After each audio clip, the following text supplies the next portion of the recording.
فاطمہ راضی تو خدا راضی، فاطمہ ناراض تو خدا ناراض۔ میں پھر کہوں گا، میں صرف توجہ دلانا چاہتا ہوں، اگر کوئی سن رہا ہے تو ہمارے بھائیوں کی کتابوں میں ہمیں ایک روایت ملی، ایک جملہ ملا کہ نبی اکرم کی وفات کے بعد یا رحلت کے بعد یا شہادت کے بعد جب زہرا کا حق چھینا جا چکا، جب علی کے حق پہ قبضہ ہو چکا، تو اس کے بعد یہ لوگ 3 دن تک، میرے نام بھائی میرے ساتھ آگے ہو تو جملہ سننا، 3 دن تک لگاتار آئے جناب فاطمہ کے پاس باتیں کرنے کے لیے، زہرا کو سلام کیا، نبی کی بیٹی نے ان کے سلام کا جواب نہیں دیا۔ میں کچھ کہہ رہا ہوں تو آج تک کے بندے کی توجہ چاہوں گا، نبی کی بیٹی نے جواب نہیں دیا۔ اب میں دنیا سے پوچھوں گا، یہ بتائیے جواب سلام کا مسئلہ کیا ہے؟ میں کچھ کہہ رہا ہوں، دنیا کے ہر فرقے نے اپنی کتاب میں لکھا کہ کسی بھی مسلمان کے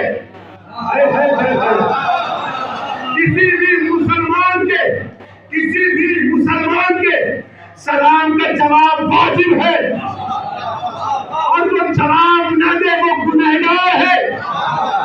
کہ یہ کوئی صورت ہے؟ اے دنیا والوں، اگر جرأت ہو تو یا تو یہ کہو کہ بنت مصطفیٰ مسئلہ نہیں جانتی تھی، اگر نہیں کہہ سکتے تو ماننا پڑے گا کہ جن کے زہرا نے سلام کا جواب ہو گیا ان کو رہبر ماننا تو دو، بنت مصطفیٰ مسلمان۔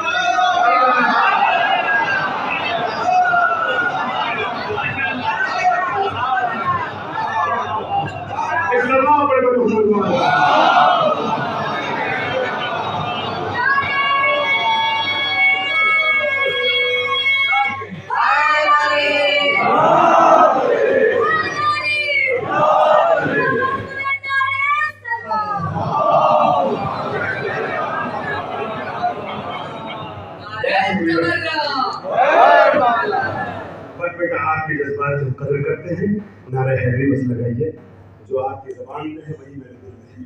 وہی پروگرام لائف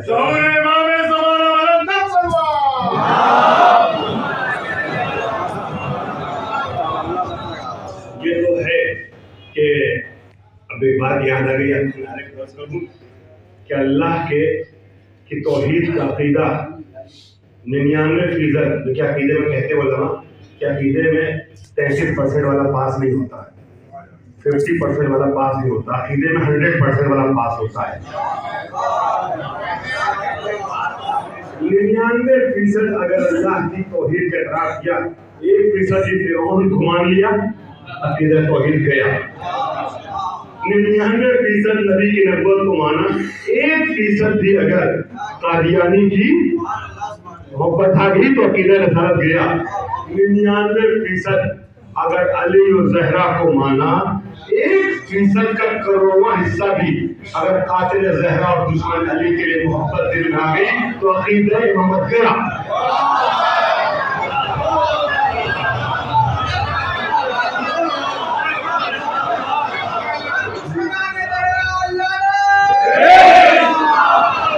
مگر وہ کہتے ہیں یہ غنیمت ہے، مگر وہ کہتے ہیں نا ہر نقطے جاری وقت کیا ہر سخن جاری وہ ہر نقطے مقامی دار، لہذا نعرہ حیدری پہ اتفاق کافی ہے۔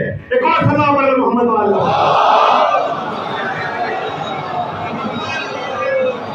عزیزان گرامی، یہ مجھے جس کی میں پڑھنا تھا تقریباً پڑھ چکا ہوں، مگر وعدہ کیا ہم میجارٹی بعد میں آئی ہے تو 5 منٹ یاد چاہوں گا، 5 منٹ تاکہ تیسرا مرحلہ پیش کر دوں جلدی سے۔ 3 طریقے کے حدیث زہرا کے لیے میں نے عرض کیا کہ یہ مجلس ایام فاطمیہ کی اندھیرے والی، شب کی تاریکی والی، آخری مجلس شہادت والی، میں لگاتار 9 برسوں سے پڑھا رہا ہوں، اور 2 برسوں میں ایک چاند کی گڑبڑی کی وجہ سے اور ایک خانے میں رہنے کی وجہ سے آپ کے درمیان حاضر نہیں ہو سکا۔ آج 2 سال کے بعد یہ مجلس پڑھ رہا ہوں، مجھے 5 سال میں اور اجازت دیجیے گا۔ اس طرح اپنے محمد والے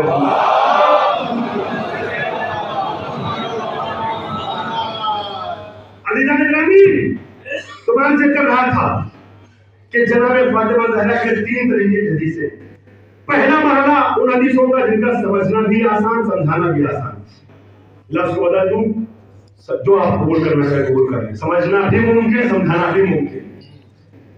دوسری قسم حدیثوں کی وہ جن کا سمجھنا آسان سمجھانا آسان نہیں. سمجھنا ممکن سمجھانا ممکن نہیں. تیسری قسم کی حدیث جس کا سمجھنا بھی مشکل سمجھانا بھی مشکل. اب میں تیسرے مرحلے کا آپ کو لے کے آ رہا ہوں. معرفت کی وادی میں 5 منزلوں عاشق زہرا اور خان مادہ زہرا بن کے سننا. حجت دورہ حضرت بقیت اللہ الاعظم امام زمانہ عجل اللہ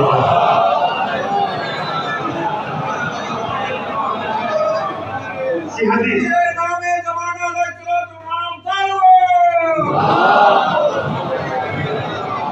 کی حدیث میں نے کتابوں پڑھی اور ایک لفظ کی تبدیلی کے ساتھ 11 امام کی بھی یہی حدیث ہے. وہ کیا؟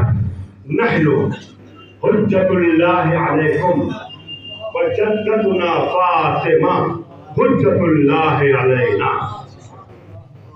ہم اللہ کی حجت ہیں تمہارے اوپر اور ہماری دادی فاطمہ زہرا ہم ائمہ پر اللہ کی حجت ہیں.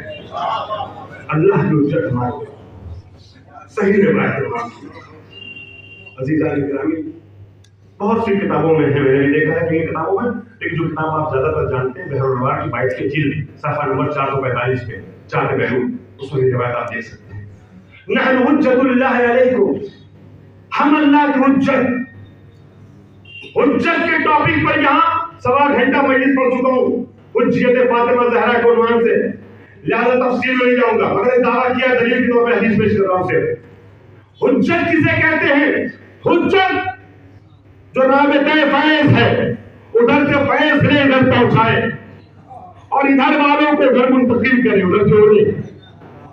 امام کہتے ہیں اللہ کا فیض ہمارے ذریعے تم تک پہنچتا ہے اور ہم تک فیض خدا پہنچتا ہے ہماری دادی زہرا کی. معمولی بات نہیں, کوئی آسانی سے آپ نے سن لیا. حجت منبع علم ہوتا ہے, تم جہل مطلق ہو جہل محض ہو, علم صرف وہ ہے, علم محض وہ ہے, علم خالص وہ ہے. اس علم کو لے کے یہاں پہنچانے والے وسیلے کو حجت خدا کہتے ہیں. اللہ کا علم تم تک ہمارے ذریعے پہنچتا ہے, ہم تک ہماری دادی فاطمہ زہرا کے ذریعے. میرے پاس وقت نہیں ہے ورنہ میں سمجھ فاطمہ کی داستان بیان کرتا, وہ واقعہ پیش کرتا. حجت وہ ہے جس کی سیرت پر عمل واجب ہے, اور حجت وہ ہے جو باعث تخلیق ارض و سما ہے, باعث خلقت جہاں بھی, باعث بقائے جہاں بھی. میں نے 1 گھنٹے 1.25 گھنٹے کی مجلس کو 2-3 منٹ میں سمیٹ دیا. حجت جس کی سیرت قابل تاثیر ہے. امام کہتے ہیں کہ ہماری سیرت تمہارے لیے حجت, ہماری دادی کی سیرت ہم اماموں کے لیے حجت. نبی کو پاچھا نے فرمایا تھا لقد كانت علیہ السلام مفروضۃ الطاعة على جميع من خلق الله من الانس والجن والطير والوحش والانبیاء والملائکہ. میری بات سمجھ کر سنیے گا, اور نہ سمجھ میں آئے تو پہلے میں کہہ چکا ہوں کہ سب سمجھ میں نہیں جائے گا. اللہ محمد علیہ امام نے فرمایا ہے لقد كانت علیہ السلام مفروضۃ. ایک جگہ ہم نے بارہ امام کی حدیث پڑھی, امام فرماتے ہیں کہ کانا فی بن کانت فی سیرت بنت ہی اسوۃ حسنہ, کہ نبی کی بیٹی کی ذات میں سب کے لیے اسوہ حسنہ ہے, نمونہ عمل ہے, زہرا کی ذات آئیڈیل ہے. اور پانچواں ان کی میں نے حدیث پڑھی کہ کانت مفروضۃ الطاعة علی جمیع من خلق, اللہ نے جو کچھ بھی پیدا کیا ہے سب پر فاطمہ کی اطاعت واجب ہے. چاہے انسان ہو, چاہے جنات ہو, چاہے پرندے ہو, چاہے حیوان ہو, چاہے ملائکہ ہو, چاہے انبیاء. کیا سنا آپ نے؟ چاہے انبیاء. میں نے یہ حدیث حضور کی پڑھی, کتابوں میں اپنی آنکھوں سے یہ روایت پڑھی کہ جب نبی دنیا سے جانے لگے, پانچواں نے کیا فرمایا سب کے مفروضۃ الطاعة ہے, سب پہ اطاعت زہرا کی واجب. چھٹے امام نے فرمایا کہ دیکھو